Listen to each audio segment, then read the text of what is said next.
Hurricane Irma, UK steps up relief effort. The UK is stepping up its relief effort in response to Hurricane Irma, with the first of 3 RAF aid flights on its way to the Caribbean.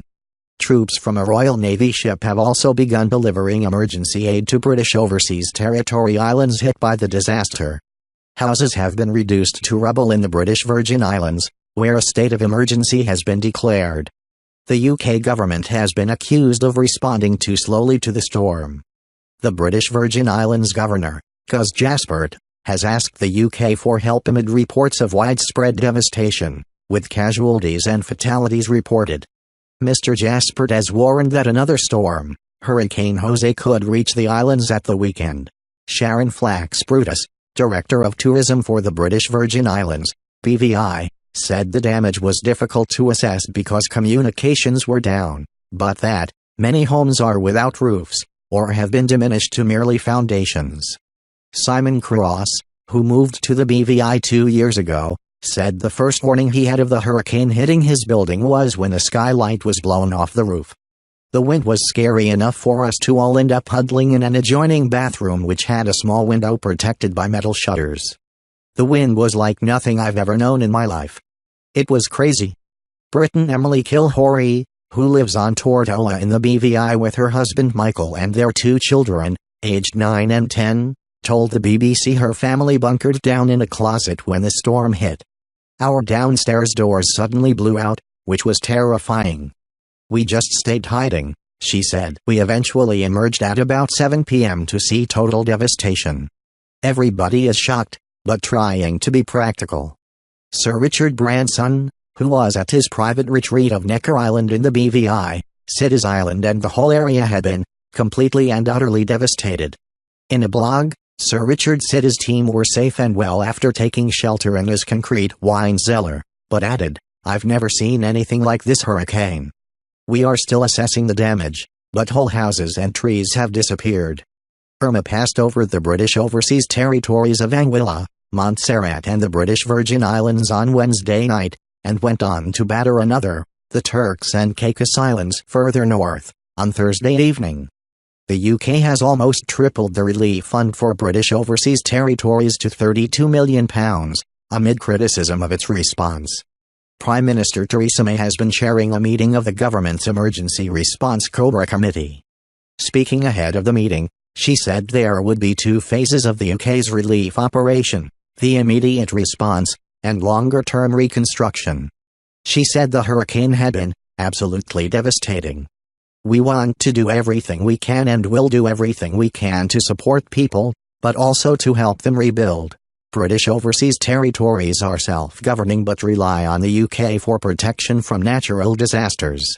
Former UN head of humanitarian relief Baroness Amos said on Thursday that it was felt the UK did not respond quickly enough to the disaster. But Mrs. May insisted that the government had responded swiftly.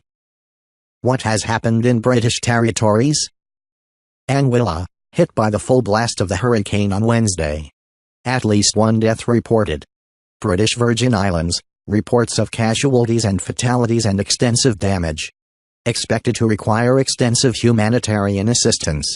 In a message the people of the BVI, Governor Gus Jaspert said, "I come to you with a heavy heart after experiencing and observing the extent of devastation caused by Hurricane Irma.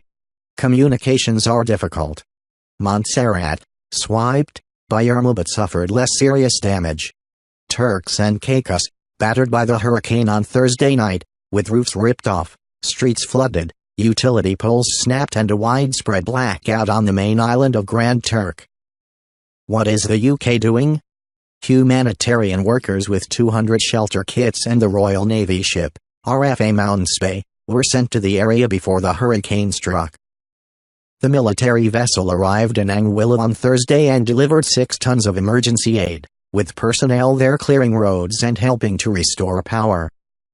The ship is now traveling to the British Virgin Islands, 90 miles to the west, to help with disaster relief efforts there. HMS Ocean is also being sent from the Mediterranean but is not expected to arrive for another 2 weeks. The first British military flight to join the relief effort has left RAF Bryce Norton, carrying about 50 troops, including engineers, Marines and medics, as well as rations and water. Other transport aircraft are expected to follow with helicopters on board. At the scene, foolish to rush in. Loading aid is a complicated operation, and the first of the RAF flights left Brize Norton at lunchtime. It has dozens of Royal Marines on board, together with water supplies and shelter equipment. The RAF base commander here has denied the British have been slow to get going. He says it would be foolish to rush into the region before knowing exactly what is needed. There will be more flights from Brize later, with a total of about 300 military personnel heading to the Caribbean. What is the advice for travelers? Thousands of British tourists are believed to be holidaying in the Caribbean, the Travel Association ABTA said. Britons in the region have been urged to follow evacuation orders, while states of emergency have been declared in Puerto Rico, Cuba and Florida, amid fears Miami could be struck directly by the hurricane. Holiday firms are monitoring the situation, and some have cancelled flights or offered to amend bookings for those due to travel to affected areas in the coming days.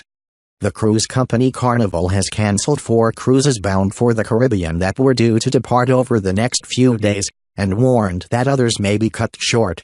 The Foreign Office urges people planning to go to the areas to follow the advice from the local authorities, including any evacuation orders, and check its official travel guidance before traveling.